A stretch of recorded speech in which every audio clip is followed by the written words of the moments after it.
Nintendo has announced their plans for this year's E3. There will be no new game announcements, press conference, or digital event. Instead, Nintendo will begin their E3 Zelda adventure June 14th at 9 a.m. Pacific, 12 p.m. Eastern, and 6 p.m. CET, with a Nintendo Treehouse Live, which will be introduced by Nintendo's COO, Reggie Fils-Aimé, and will be fully dedicated to a day-long live streaming and in-depth look of new gameplay of The Legend of Zelda. This live event will include commentaries by Nintendo developers and be streamed straight from the E3 show floor to YouTube, Twitch, and at Nintendo's E3 website. There will be game coverage and behind-the-scenes action.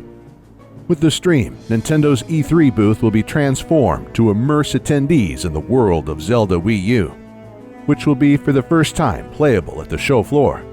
And to ensure attendees the experience of freedom of exploration the game offers, The Legend of Zelda for Wii U will be Nintendo's only playable game in Nintendo's booth via extended demos. Nintendo of America's Scott Muffin had this to say: "At E3 this year, we're treating people to an immersive Zelda experience. By giving attendees extended hands-on time with this remarkable game, they'll be able to get a much deeper understanding of something new for the franchise." Speaking about the website, it features what appears to be drawn waves and eyes, letters, and a high-tech blue energy Sheikah tearing eye. We, who will not be going to E3, will just see gameplay, but a whole day of gameplay. So the question is, how much can they show? It would be funny if they would only let us play what we saw in the trailer. They give us little hints. We kind of look at them and think, okay, what could this mean? But we can't really make much out of it yet. There's not enough to really connect all the dots. It's true, and you have the connection to the unified timeline with what looks like timeshift technology. The Sheikah were also significant. You have the connection to the gods with the blue light energy and those signs and letters on the Tower of Gods in Wind Waker. Sheikah symbol. Seems a bit like a fusion between the old one and kind of like Wind Waker or Skyward Sword type of designs. This blue light being shown in all of the free trailers so far. Yeah, at least the same color blue. Same color, and then you have the connection between the Sheikah and the blue color. And as we know, the Sheikah stand really close to the royal family. And the royal family once again stand close to the gods. It also kind of reminds me of the timeshift stones. Mm-hmm. They also have those weird nodes, and the Sheikah eye, of course. Speaking timeline-wise, we could be either talking about a game in the unified timeline sometime after Skyward Sword, or a prequel to Wind Waker. That's what the evidence is pointing towards. Then I'm still hoping for a sequel for Ocarina of Time and Majora's Mask. Because the history of the Sheikah is very complicated, mysterious and dark. Implies something about a Sheikah conspiracy of some sort, which will have impact on the game. One thing I would like to bring forth is that the Sheikah are not visible in Wind Waker. They were not even the caretakers of Zelda by the time of the Great Flood. So something must have happened at some point in between Ocarina of Time and Wind Waker. Yeah, it also, if the Sheikah are still around the time prior to the Wind Waker, they would definitely be protecting the royal family.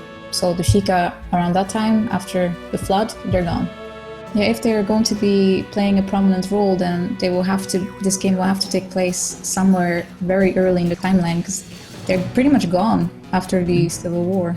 As you see, the timeline placement of Zelda Wii U is a big and giant mystery. And that's why CR will be launching on E3 a mini-series going through all the different timeline possibilities, timeline branch by timeline branch. I will begin with the most recent possibility, the adult timeline. So stay tuned for this new mini-series about the timeline possibilities for Zelda Wii U, live here at CR.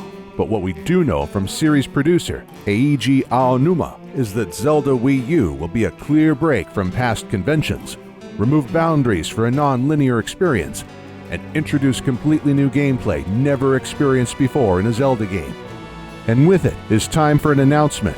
CR's E3 live stream on YouTube will begin 1 hour prior to the Three House Live, June 14th at 8 a.m. Pacific, 11 a.m. Eastern, and 7 p.m. CET, with an updated documentary on the development history of Zelda Wii U, pre-show commentaries with guests from the Chamber of Sages, and the distribution of Zelda Unknown bingo cards for use during the live stream. Time for a special announcement! The Commonwealth Realm has the great honor and pleasure to announce that Joseph Ferris of the Ferris Wheel Productions will be joining the Realm as co-partner and become a content creator on the channel. As a result, the Commonwealth Realm will be present at this E3 with Joseph Ferris as our insider. Take it away. That's right, you will get all of that juicy Zelda Wii U content, new and exclusive gameplay straight from the E3 show floor, commentaries and reviews of the controls, info on the world, impressions, reactions, and much, much more this June 14th through 16th. Along with this, we have one question for you. What do you want to see from Commonwealth Realm at E3? Write it in the comment section below. Leave your comment in the section under the video and please like, share, favorite. And if you want to not miss all professionally delivered Zelda Wii U, NX and Nintendo NX news, theories and analysis videos, then subscribe to Commonwealth Realm. Also, do not forget to subscribe to Vortexxygaming for more Zelda theories. Until then, this was the Commonwealth Realm. We will see you girls and guys later.